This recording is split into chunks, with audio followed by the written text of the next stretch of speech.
ನಮಸ್ಕಾರ. ಕನ್ನಡ ಒನ್ನಿಗೆ ಸ್ವಾಗತ. ನಾನು ಭಾಗ್ಯನಾರಾಯಣ ಬೊಗ್ಗವರಪು. ಮೊದಲಿಗೆ ಕ್ಷಮೆ ಇರಲಿ, ನನ್ನ ಧ್ವನಿ ಸಾಕಷ್ಟು ಸಮಸ್ಯೆ ಎದುರಿಸ್ತಾ ಇದೆ. ಆದರೂ ಸಹ ನಿಮಗೆ ಮುಖ್ಯವಾದ ವಿಚಾರಗಳನ್ನು ತಲುಪಿಸುವ ಸಲುವಾಗಿ ಈ ಸುದ್ದಿಯನ್ನು ಅಥವಾ ಈ ಕಾರ್ಯಕ್ರಮವನ್ನು ನಡೆಸ್ಕೊಡುವಂತಹ ಪ್ರಯತ್ನವನ್ನು ಮಾಡ್ತಾ ಇದ್ದೀನಿ. ಏನಾಯಿತು, ನಿನ್ನೆ ರಾತ್ರಿ ದೆಹಲಿಯಲ್ಲಿ ಕಾಲು ತುಳಿತ ಆಯಿತು. ಎಲ್ಲಿ? ರೈಲ್ವೆ ನಿಲ್ದಾಣದಲ್ಲಿ ಕಾಲು ತುಳಿತ ಆಯಿತು. ಸುಮಾರು 18 ಜನ ಜೀವ ತೆತ್ತಿದ್ದಾರೆ ಅಂತ ಸರ್ಕಾರನೇ ಹೇಳ್ತಾ ಇದೆ. NDTVಯ ಒಂದು ವರದಿ ಹೇಳ್ತಾ ಇದೆ 21 ಜನ ಅಲ್ಲಿ ಪ್ರಾಣ ಕಳ್ಕೊಂಡಿದ್ದಾರೆ ಅಂತ. ಅದೇನೇ ಇರಲಿ, ಮೋದಿ ಸರ್ಕಾರ ಅಥವಾ BJP ಸರ್ಕಾರ ಯಾವತ್ತೂ ಸಾವಿನ ಸಂಖ್ಯೆಗಳನ್ನು ನಿಖರವಾಗಿ ಹೇಳೋದೇ ಇಲ್ಲ. ಅದು ಕೋವಿಡ್ ಸಮಯದಿಂದ ನೋಡಿದ್ದೀವಿ. ಪ್ರಯಾಗ್ರಾಜ್ ಕುಂಭಮೇಳದಲ್ಲಿ ಮೊನ್ನೆ ಆದಂತಹ ಕಾಲು ತುಳಿತದ ಸಂದರ್ಭದಲ್ಲಿ ನೋಡಿದ್ದೀವಿ. ಅದು ಅಲ್ಲಿಯೇ ಇರುತ್ತೆ. ಒಂಚೂರು ಸಣ್ಣ ಅಮೌಂಟ್ ಜನ ಮಾತ್ರ ಸತ್ತೋದ್ರು. ಯಾರೂ ತಲೆ ಕೆಡಿಸ್ಕೋಬೇಡಿ ಅನ್ನುವ ರೀತಿಯಲ್ಲಿ ಒಂದು ಸುದ್ದಿಯನ್ನು ಕೊಟ್ಟು ಅಲ್ಲಿಗೆ ಬಿಟ್ಟುಬಿಡ್ತಾರೆ. ಸೊ ಈ ಸಾವಿನ ಸಂಖ್ಯೆಯನ್ನು ನಾವು ಪಿಂಚ್ ಆಫ್ ಸಾಲ್ಟ್ ಅಂತಾರೆ ಇಂಗ್ಲೀಷಲ್ಲಿ, ಆ ರೀತಿ ತಗೋಬೇಕು. ಅದರಲ್ಲಿ ಸತ್ಯ ಇರುವ ಸಾಧ್ಯತೆಗಳು ಕಡಿಮೆ ಇರ್ತದೆ. ಆದರೂ ಸರ್ಕಾರದ ಸಂಖ್ಯೆಗಳನ್ನೇ ತಗೊಳ್ಳೋದಾದರೆ 18 ಜನ ಜೀವ ಬಿಟ್ಟಿದ್ದಾರೆ. ಯಾಕೆ? ಅವರು ಕುಂಭಮೇಳಕ್ಕೆ ಹೋಗಬೇಕು ಅಂತ ಸರ್ಕಾರವೇ ಬಿಟ್ಟಿದ್ದಂತಹ ಸ್ಪೆಷಲ್ ಟ್ರೈನ್ ಹತ್ತೋದಕ್ಕೆ ದೆಹಲಿಯ ರೈಲ್ವೆ ನಿಲ್ದಾಣಕ್ಕೆ ಬಂದಿದ್ದರು. ಅದು ಅವ್ರ ತಪ್ಪು. ಈಗ ಯಾವನಾದರೂ ಒಬ್ಬ ಸ್ವಾಮೀಜಿ ಮೇಲಿಂದ ಉದುರ್ತಾನೆ, ಅವನು ಹೇಳ್ತಾನೆ ಅವರೆಲ್ಲರೂ ಸತ್ತಿಲ್ಲ, ಅವ್ರ್ಯಾರೂ ಸತ್ತಿಲ್ಲ, ಎಲ್ರಿಗೂ ಮೋಕ್ಷ ಸಿಕ್ಕಿದೆ ಅಂತ ಅದನ್ನು ಒರೆಸಿ ಬಿಸಾಕುವಂತಹ ಪ್ರಯತ್ನ ಮಾಡ್ತಾರೆ. ಅವ್ರು ಬಿಡಿ, ಆ ಸ್ವಾಮೀಜಿಗಳು ಅವನು ಯಾವನೋ ಏನೋ ಮಾತಾಡ್ತಾನೆ ಅಂದರೆ ಅದೆಲ್ಲ ಇಟ್ಸ್ ಓಕೆ. ಬಟ್ ಸರ್ಕಾರ, ಜನರೇ ಆಯ್ಕೆ ಮಾಡಿರುವಂತಹ ಸರ್ಕಾರ ಸುಳ್ಳು ಹೇಳ್ಬೋದಾ? ಈ ರೀತಿ ನಡ್ಕೋಬೋದಾ? ಕುಂಭಮೇಳದ ಕಾಲು ತುಳಿತ ಸಂದರ್ಭದಲ್ಲಿ ಬಿಡಿ, ನಿನ್ನೆ ನಡೀತಲ್ಲ ದೆಹಲಿಯ ಕಾಲು ತುಳಿತ ರೈಲ್ವೆ ನಿಲ್ದಾಣದಲ್ಲಿ, ಅದ್ರ ಬಗ್ಗೆ ಎಷ್ಟು ಪಾಲಿಟಿಕ್ಸ್ ನೋಡಿ, ಎಷ್ಟು ಅಸಹ್ಯಕರವಾದ ಬೆಳವಣಿಗೆಗಳಂತ ನಿಮಗೆ ಹೇಳ್ತೀನಿ, ನೀವು ಬೆಚ್ಚಿ ಬೀಳ್ತೀರ. ಮೊದಲಿಗೆ ಆ ಘಟನೆ ನಡೆದ 1 ಗಂಟೆಯ ನಂತರ ರೈಲ್ವೇಸ್ ಡಿಪಾರ್ಟ್ಮೆಂಟಿಂದ, ನಾರ್ದರ್ನ್ ರೈಲ್ವೆಯಿಂದ ಒಂದು ಟ್ವೀಟ್ ಬರುತ್ತೆ. ಏನು ಹೇಳುತ್ತೆ? ಆ ರೀತಿ ಕಾಲು ತುಳಿತಾನೇ ಆಗಿಲ್ಲ. 1 ಗಂಟೆಯ ನಂತರ ಬರೋ ಟ್ವೀಟ್ ಅದು. 10 ಗಂಟೆಗೆ ಕಾಲು ತುಳಿತ ಆಗುತ್ತೆ. 11:11ಕ್ಕೆ, ರಾತ್ರಿ 11 ಗಂಟೆ 11 ನಿಮಿಷಕ್ಕೆ ನಾರ್ದರ್ನ್ ರೈಲ್ವೆ ಅವರು ಟ್ವೀಟ್ ಮಾಡ್ತಾರೆ, ಅದೆಲ್ಲ ಗಾಳಿ ಸುದ್ದಿ, ಅಲ್ಲಿ ಕಾಲು ತುಳಿತಾನೇ ಆಗಿಲ್ಲ ಅಂತ. ಅಷ್ಟೊತ್ತಿಗಾಗಲೇ 15 ಜನ ಜೀವ ಬಿಟ್ಟು ದೇಹಗಳನ್ನು ಆಸ್ಪತ್ರೆಗೆ ಸೇರಿಸಲಾಗಿತ್ತು. ಆದರೂ ಸಹ ರೈಲ್ವೆ ಇಲಾಖೆ ಹೇಳುತ್ತೆ ಗಾಳಿ ಸುದ್ದಿಗೆ ಕಿವಿಗೊಡಬೇಡಿ, ವಿಶೇಷ ಟ್ರೈನುಗಳನ್ನು ಹಾಕಿದ್ದೀವಿ ನಾವು, ಹಾಗಾಗಿ ಅಲ್ಲಿ ಜನಸಂದಣಿ ಜಾಸ್ತಿ ಇದೆ ಅಷ್ಟೇ. ಮನುಷ್ಯತ್ವ ಅನ್ನೋದೇ ಇಲ್ಲ. ಸತ್ತೋಗಿರೋರ ಬಗ್ಗೆ ಕೇವಲ ಕಣ್ಣೀರು ಮಿಡಿಯೋದು ಬಿಟ್ಬಿಡ್ರಿ, ಒಂದು ವಿಷಾದ ಇಲ್ಲ, ಅದು ನಡೆದೇ ಇಲ್ಲ. ಅವರು ಮನುಷ್ಯರೆಲ್ಲ ಸತ್ತವರು ಅನ್ನೋ ರೀತಿಯಲ್ಲಿ ಒಂದು ಟ್ವೀಟ್ ಮಾಡ್ತಾರೆ ಯಾರು? ರೈಲ್ವೆ ಇಲಾಖೆಯವರು. ಅದಾದ ಸ್ವಲ್ಪ ಹೊತ್ತಿಗೆ ರೈಲ್ವೆ ಮಿನಿಸ್ಟ್ರಿ ಮಾಡ್ತಾರೆ. ರೈಲ್ವೆ ಮಿನಿಸ್ಟ್ರಿ ಎಷ್ಟು ಉಡಾಫೆಯಿಂದ ಟ್ವೀಟ್ ಮಾಡ್ತಾರೆ ಗೊತ್ತಾ? ಸಣ್ಣ ಘಟನೆ ನಡೆದಿದೆ, ಎಲ್ಲವೂ ಕಂಟ್ರೋಲಲ್ಲಿದೆ, ಎವ್ರಿಥಿಂಗ್ ಈಸ್ ಅಂಡರ್ ಕಂಟ್ರೋಲ್, ಯಾರು ತಲೆ ಕೆಡಿಸ್ಕೊಳ್ಳೋ ಅವಶ್ಯಕತೆ ಇಲ್ಲ ಅಂತ ಟ್ವೀಟ್ ಮಾಡ್ತಾರೆ ರೈಲ್ವೆ ಮಿನಿಸ್ಟರ್. ರೈಲ್ವೆ ಹೇಳುತ್ತೆ ಅದು ಗಾಳಿ ಸುದ್ದಿ, ಕಾಲು ತುಳಿತಾನೆ ಆಗಿಲ್ಲ, ಯಾರೂ ಸತ್ತೇ ಇಲ್ಲ, ನಂಬಬೇಡಿ ಅಂತ. ರೈಲ್ವೆ ಮಿನಿಸ್ಟರ್ ಹೇಳ್ತಾರೆ ಏನೋ ಒಂದು ಘಟನೆ ನಡೆದಿದೆ, ಆದರೆ ಎಲ್ಲವೂ ಸಹ ಕಂಟ್ರೋಲಲ್ಲಿದೆ, ನೀವು ತಲೆ ಕೆಡಿಸ್ಕೊಳ್ಳೋ ಅವಶ್ಯಕತೆ ಇಲ್ಲ. ಇದು ಅವರ ಕತೆ. ಇನ್ನು ಎಲ್ಲದಕ್ಕಿಂತ ಮುಖ್ಯವಾಗಿ ದೆಹಲಿಯನ್ನು ಕೈಯಲ್ಲೇ ಇಟ್ಕೊಂಡಿರುವಂಥ ಲೆಫ್ಟಿನೆಂಟ್ ಗವರ್ನರ್ ಇದ್ದಾರಲ್ಲ, ವಿನಯ್ ಕುಮಾರ್ ಸಕ್ಸೇನಾ, ಅವರು ಟ್ವೀಟ್ ಮಾಡ್ತಾರೆ. ಅವರು ಬರೀ ಟ್ವೀಟ್ ಮಾಡೋದಲ್ಲ, ಅದನ್ನು ಎಷ್ಟು ಅಮಾನವೀಯವಾಗಿ ತಿರ್ಚ್ತಾರೆ ಅಂದರೆ, ಬದಲಾಯಿಸ್ತಾರೆ ನಂತರ ಅಂದರೆ, ಸತ್ತವರಿಗೆ ಒಂದು ಚೂರು ಮರ್ಯಾದೆ ಬೇಡವಾ? ಅವರು ಈ ದೇಶದ ಪ್ರಜೆಗಳೇ ಅಲ್ವಾ, ಮನುಷ್ಯರೇ ಅಲ್ವಾ? ನೀವು ಹಾಕ್ತೀವಿ ಟ್ರೈನು ಅಂಥದ್ದನ್ನು ನಂಬಿ ರೈಲ್ವೆ ಸ್ಟೇಷನ್ಗೆ ಬಂದಿದ್ದಲ್ವಾ, ಅಲ್ಲಿ ಹೋಗಿ ಏನೋ ಪುಣ್ಯ ಪಡ್ಕೊಳ್ಳೋಣ, ಸ್ನಾನ ಮಾಡಿ ಬರೋಣ ಕುಂಭಮೇಳದಲ್ಲಿ ಪ್ರಯಾಗ್ರಾಜಲ್ಲಿ ಅಂತ ಹೊರಟವರಲ್ವಾ ಅವರು. ಅವರ ಸಾವಿನ ಬಗ್ಗೆ ನಿಮಗೆ ಅಷ್ಟು ಕೇವಲನ? ಏನು ಮಾಡ್ತಾರೆ ಅವರು ಪುಣ್ಯಾತ್ಮರು ಸಕ್ಸೇನಾ ಸಾಹೇಬರು ಅಂದರೆ, ಫಸ್ಟ್ ಒಂದು ಟ್ವೀಟ್ ಮಾಡ್ತಾರೆ. ಆವಾಗ ಅವರಿಗೆ ಮಾನವೀಯತೆ ಒಂದಷ್ಟು ಇದ್ದಷ್ಟು ಕಾಣುತ್ತೆ. ಮೊದಲನೇ ಟ್ವೀಟಲ್ಲಿ ಏನಂತ ಟ್ವೀಟ್ ಮಾಡ್ತಾರೆ? There has been an unfortunate and tragic incident of loss of lives and injuries due to disorder and stampede at New Delhi railway station.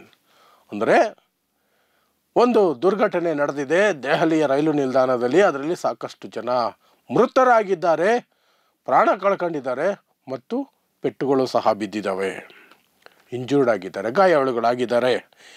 My deepest condolences to the families of victims of this tragedy. ನನ್ನ ಭಾವಪೂರ್ಣ ಶ್ರದ್ಧಾಂಜಲಿ ಅವರ ಕುಟುಂಬಗಳಿಗೆ ನನ್ನ ಸಹಾನುಭೂತಿ ಅಂತ ಹೇಳ್ತಾರೆ. ಮುಂದಕ್ಕೆ ಹೇಳ್ತಾರೆ, have spoken to chief secretary and police commissioner and ask them to address and redress the situation. ನಾನು ಚೀಫ್ ಸೆಕ್ರೆಟರಿ ಮತ್ತು ಪೊಲೀಸ್ ಕಮಿಷನರ್ಗೆ ಮಾತಾಡಿದ್ದೀನಿ, ಅಲ್ಲಿನ ಸನ್ನಿವೇಶಕ್ಕೆ ಸೂಕ್ತ ಕ್ರಮ ಕೈಗೊಳ್ಳೋದಕ್ಕೆ ಆದೇಶ ಕೊಟ್ಟಿದ್ದೀನಿ ಅಂತ ಸಕ್ಸೇನಾ ಸಾಹೇಬರು, ಲೆಫ್ಟಿನೆಂಟ್ ಗವರ್ನರ್ ಸಾಹೇಬರು ಹೇಳ್ತಾರೆ, ಟ್ವೀಟ್ ಮಾಡ್ತಾರೆ. ಓಕೆ ಅನ್ನಿಸ್ತು. ಆದರೆ ಅದಾದ ಸ್ವಲ್ಪ ಸಮಯದ ನಂತರ ಅದನ್ನು ಎಡಿಟ್ ಮಾಡಿಬಿಡ್ತಾರೆ. ಎಡಿಟ್ ಮಾಡಿ ಸಾವು ನೋವು ಅನ್ನೋದನ್ನು ತೆಗೆದುಹಾಕ್ಬಿಡ್ತಾರೆ. ಏನು ಮಾಡ್ತಾರೆ ಗೊತ್ತಾ? ಆವಾಗ ಎಡಿಟ್ ಮಾಡಿದ್ರಲ್ಲಿ ಏನಿದೆ ಗೊತ್ತಾ?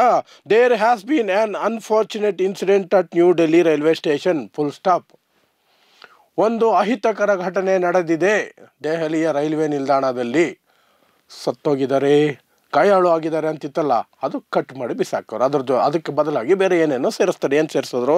Have spoken to the chief secretary and police commissioner and ask them to address the situation.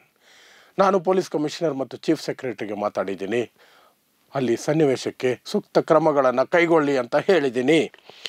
CS has been ask to deploy relief personnel. Chief ಸೆಕ್ರೆಟರಿಗೆ ಆದೇಶ ಕೊಟ್ಟಿದ್ದೀನಿ, ಏನು ಅಲ್ಲಿ ಏನು ರಿಲೀಫ್ ಆ್ಯಕ್ಟಿವಿಟೀಸ್ ಮಾಡೋಕ್ಕೆ ಬರ್ತಾರಲ್ಲ ಅವರನ್ನು ಹೆಚ್ಚಿಗೆ ಮಾಡಿ. ಸಾವು ನೋವು no nothing. Have instructed CS and CP, chief secretary ಮತ್ತು ಪೊಲೀಸ್ ಕಮಿಷನರ್ಗೆ ಆದೇಶ ಕೊಟ್ಟಿದ್ದೀನಿ, to be at the site and take control of relief measures. ನೀವು ಅಲ್ಲೇ ಇರಬೇಕು, ಸ್ಥಳದಲ್ಲೇ ಇದ್ದು ಪರಿಹಾರ ಕಾರ್ಯಗಳ ಬಗ್ಗೆ ನೀವು ಮುತುವರ್ಜಿ ವಹಿಸಿ ಕೆಲಸ ಮಾಡಬೇಕು ಅಂತ ಆದೇಶ ಕೊಟ್ಟಿದ್ದೀನಿ. ಮುಂದುವರೆದು ಹೇಳ್ತಾರೆ, I am constantly monitoring operations.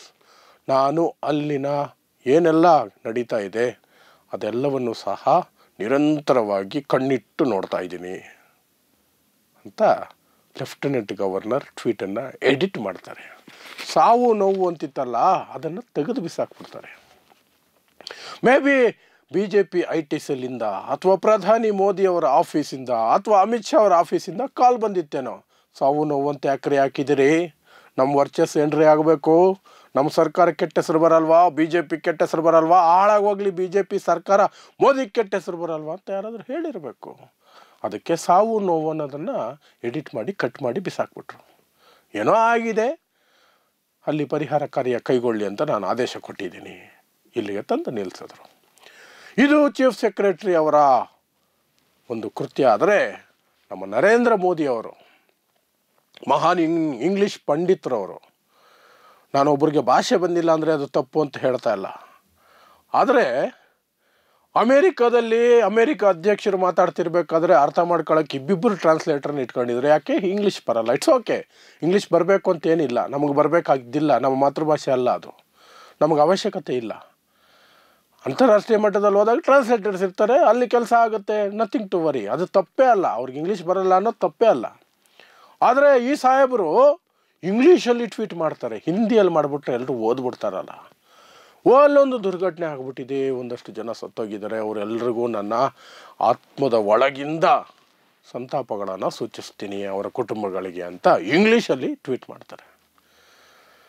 ಯಾಕೆ? ಹಿಂದಿಯಲ್ಲಿ ಹಾಕಿದ್ರೆ ಜನ ಓದ್ಬಿಟ್ರೆ, ಹೆಚ್ಚು ಜನಕ್ಕೆ ತಲುಪಿಬಿಟ್ರೆ, ಇಂಗ್ಲೀಷಲ್ಲಿ ಹಾಕಿದ್ರೆ ಅರ್ಧಕ್ಕರ್ಧ ಜನ ಓದೋಕ್ಕಾಗಲ್ಲ, ಅಲ್ಲಿಗೆ ಅದು ಸೈಲೆಂಟಾಗಿ ಮುಚ್ಚಾಕ್ಬೋದು ಅಂತ.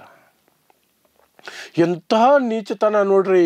BJP, ಮೋದಿ, ಆ ಸರ್ಕಾರ ಆಯ್ಕೆ ಮಾಡಿರೋ ಲೆಫ್ಟಿನೆಂಟ್ ಗವರ್ನರು, ಮಾಧ್ಯಮಗಳು, ಕೊಂತ್ರಿ ಮಾಧ್ಯಮ ಅಂತ ನಾನು ಪದೇ ಪದೇ ಏನಕ್ಕೆ ಹೇಳ್ತೀನಿ ಅಂದರೆ, ಸರ್ಕಾರನ ಒಂದು ಪ್ರಶ್ನೆ ಮಾಡಲ್ಲ. ಅಲ್ಲಿನ ನಮ್ಮ ರೈಲ್ವೆ ಸಚಿವರು ಅಶ್ವಿನಿ ವೈಷ್ಣವ್ ರೀಲ್ಸ್ ಮಾಡೋದರಲ್ಲಿ ಫೇಮಸ್. ಇವರೇ ಘಟನೆ ನಡೆದು 1.5 ಗಂಟೆ ಆದಮೇಲೆ ಹೇಳಿದ್ದು, ಎಲ್ಲವೂ ಕಂಟ್ರೋಲಲ್ಲಿದೆ, 15 ಜನ ಸತ್ತು 100 ಜನ ಗಾಯಾಳು ಆಗಿ ಆಸ್ಪತ್ರೆಯಲ್ಲಿ ಬಿದ್ದು ಒದಾಡ್ತಿರ್ಬೇಕಾದ್ರೆ ಎವ್ರಿಥಿಂಗ್ ಈಸ್ ಆನ್ ಕಂಟ್ರೋಲ್ ಅಂತ ಹಾಕ್ತಾರೆ ಇವರು. ಇಂತಹ ರೈಲ್ವೆ ಮಿನಿಸ್ಟ್ರು ಜನಕ್ಕೆ ಅರ್ಥ ಆಗದೇ ಇರಲಿ, ರೀಚ್ ಆಗದೇ ಇರಲಿ ಅಂತ ಇಂಗ್ಲೀಷಲ್ಲಿ ಟ್ವೀಟ್ ಮಾಡುವಂತಹ ಪ್ರಧಾನಿ, ಸಾವು ನೋವು ಅಂತ ಮೊದಲು ಹೇಳಿ ಆನಂತರ ಸಾವು ನೋವನ್ನು ಕಟ್ ಮಾಡುವ ಲೆಫ್ಟಿನೆಂಟ್ ಗವರ್ನರ್, ಇವರ ಅಡಿಯಲ್ಲಿ ಈ ದೇಶ ಪಡ್ತಾ ಇರುವ ಪಾಡು, ಅದರಲ್ಲೂ ವಿಶೇಷವಾಗಿ ದೆಹಲಿ ಪಡೋ ಪಾಡಿದೆಯಲ್ಲ, ಹೇಳೋಕ್ಕೆ ಆಗಲ್ಲ. ಇದೊಂದು ಉದಾಹರಣೆ ಅಷ್ಟೇ. ಸೊ ಇದೆಲ್ಲ ಬಿಡಿ, ಇವರು ರಾಜಕೀಯ ದಿನ ಹೇಳಿ ಹೇಳಿ ಸಾಕಾಗೋಗಿದೆ. ಆದರೆ ಅಲ್ಲಿ ಏನಾಯಿತು, ಯಾಕೆ ಅಂತಹ ದುರ್ಘಟನೆ ನಡೀತು ಅಂತ ನಾವು ನೋಡಬೇಕಲ್ವಾ. ದೆಹಲಿಯಿಂದ ನಿನ್ನೆ ಶನಿವಾರ 3 ವಿಶೇಷ ರೈಲುಗಳನ್ನು ಬಿಟ್ಟಿದ್ದರು ಪ್ರಯಾಗ್ರಾಜ್ಗೆ. ಒಂದು ಪ್ರಯಾಗ್ರಾಜ್ ಸ್ಪೆಷಲ್ ಟ್ರೈನ್ ಅಂತ, ಇನ್ನೊಂದು ಭುವನೇಶ್ವರ್ ರಾಜಧಾನಿ ಒಂದು, ಇನ್ನೊಂದು ಸ್ವತಂತ್ರ ಸೇನಾನಿ ಎಕ್ಸ್ಪ್ರೆಸ್ ಅಂತ. ಇದರಲ್ಲಿ 2 ಟ್ರೈನ್ಗಳು, 3 ಟ್ರೈನಿಗೆ ಹತ್ತೋದಕ್ಕೆ ಜನ ಸೇರಿದ್ರು. ಅಂದರೆ 3 ಟ್ರೈನು ತುಂಬಿ ಹೋಗಿ ಹೆಚ್ಚಾಗುವಷ್ಟು ಜನ ಒಂದೇ ರೈಲ್ವೆ ಸ್ಟೇಷನಲ್ಲಿ ಇದ್ದರು. ಯಾಕಂದರೆ 3 ಟ್ರೈನ್ಗಳು ಇತ್ತಲ್ಲ, 3ರಲ್ಲಿ 2 ಲೇಟು, ಹಾಗಾಗಿ 3 ಟ್ರೈನ್ದು ಜನ ಅಲ್ಲೇ ಇದ್ದರು. ಇನ್ನು ಭುವನೇಶ್ವರ ರಾಜಧಾನಿ ಬರ್ತಾ ಇದೆ ಅನ್ನುವ ಸಮಯಕ್ಕೆ 3 ಟ್ರೈನ್ಗೆ ಕಾಯ್ತಾ ಇದ್ದಂಥ ಜನಕ್ಕೆ ಒಂದೇ ಟ್ರೈನ್ ಇದೆ ಅನ್ನುವಂಥ ಆತಂಕ ಆಗೋಯ್ತು. ಇನ್ನು 2 ಟ್ರೈನ್ ಡಿಲೇ ಆಗಿದೆ, ಟೈಮ್ ಕೊಡ್ತಾ ಇಲ್ಲ ಅಂತ.